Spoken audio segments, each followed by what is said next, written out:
નમસ્કાર, આપ જોઈ રહ્યા છો નેશન પ્લસ ન્યૂઝ. હું છું આપની સાથે હેતલ ભગત.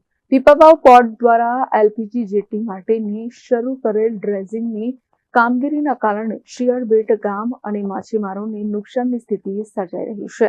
ત્યારે અમરેલી જિલ્લાના રાજુલા પ્રાંત કચેરી ખાતે શિયાળબેટ ગામના ગ્રામજનો એકઠા થઈને પ્રાંત અધિકારીને આવેદનપત્ર આપી રજૂઆત કરવામાં આવી છે.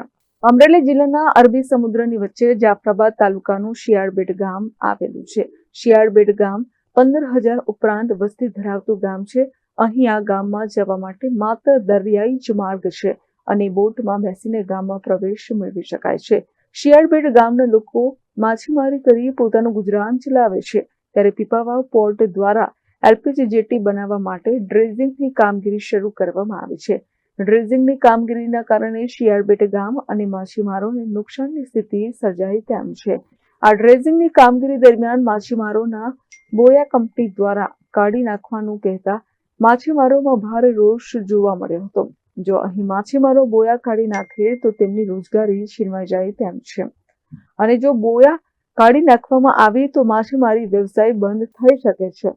કારણે બોયાના લીધે માછીમારો દરિયામાં માછીમારી કરી શકે છે. પીપાવાવ પોર્ટ દ્વારા ડ્રેઝિંગની કામગીરી નિયમ અનુસાર નહીં થતી હોવાનું પણ ગ્રામજનોએ આક્ષેપ કર્યો હતો અને શિયાળબેટ ગામના ગ્રામજનોને ડ્રેઝિંગની કામગીરીની ગ્રામજનોને જાણ પણ કરવામાં આવી ન હતી અને પીપાવાવ પોર્ટ દ્વારા પોતાની મનમાની મુજબ કામગીરી કરવામાં આવી રહી હોવાનો આક્ષેપ કર્યો છે.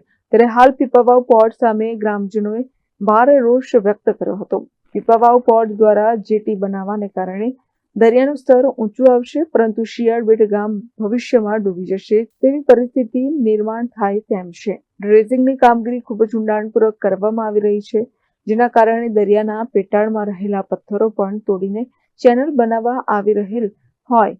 આ પથ્થરો કાઢી નાખવાથી શિયાળબેટ ગામ ટાપુ છે, તેના પાયા પર ખૂબ જ મોટી અસર થાય તેમ છે. મારો એવો પ્રશ્ન છે કે અહીં પીપાવાવ પોર્ટમાં ડ્રેઝિંગ કામ ચાલુ છે, તેના નુકસાનના કારણે શિયાળબેટ ગામ બહુ નુકસાનમાં, બહુ વધારે પડતું નુકસાનમાં છે. તો એના પ્રશ્નોનું સોલ્યુશન થાય અને નિવારણ આવે તેવી આપશ્રીને મારી વિનંતી છે. શું મુશ્કેલી પડે છે? મુશ્કેલી તો એ પડે છે કારણ કે જે લોકોને નેટ બોયા છે એને તોડી નાખેલા છે, એનું નુકસાન થયું છે કે એને રોજીરોટી ભાંગે છે, પ્લસ પાણી ખારું ગામનું થઈ જાય છે અને શિયાળબેટને ફરતે દિવાલ જે કોઈ છે તેનું નુકસાન થાય છે કે પડી જાય છે.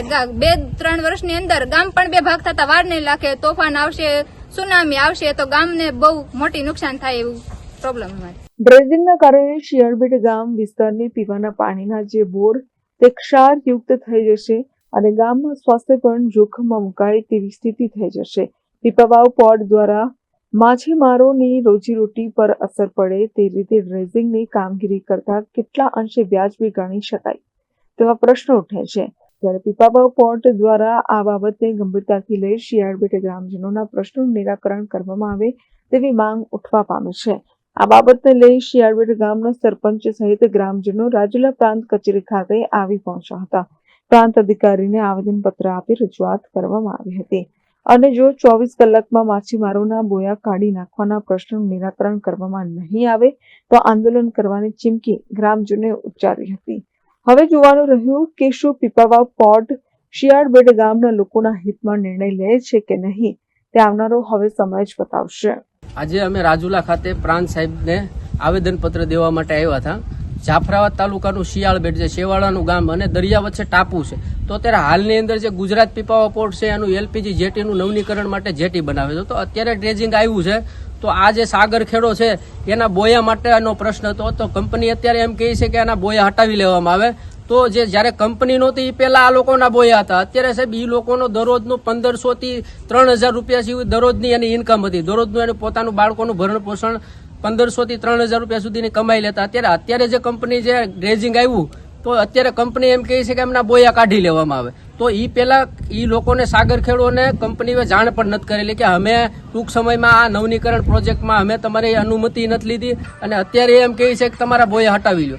તો સાહેબને મેં રજૂઆત કરી છે, ગ્રામ પંચાયત દ્વારા પણ રજૂઆત કરેલી છે અને સાહેબ આ બધા અભણ માણસો સાહેબ એની આ રીતે જે સરકારને હું એક ચમકી ઉતારવા બેઠું છું કે આ લોકતંત્ર છે કે લુખાતંત્ર છે.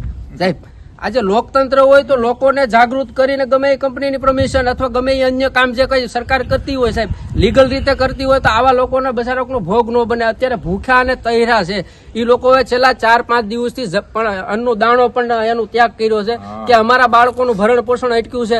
શું માંગ છે તમારી? અમારી માંગ એવી છે કે અત્યારે ઈ તાત્કાલિક ધોરણે જે આ બોયાનો પ્રશ્ન છે સાગર ખેડૂનો ઈ જો પ્રશ્ન ઉકેલવામાં નહીં આવે તો અમે અહીંયા આંદોલન ઉપર ઉતરશું ને સાહેબને અમે ઇન્ટિમેટમ પણ આપ્યું છે 24 કલાકની અંદર આનું નિરાકરણ નહીં આપે તો અમે અહીંયા લીગલ પરમિશન લઈ અને અમે ધારણા ઉપર બેસું.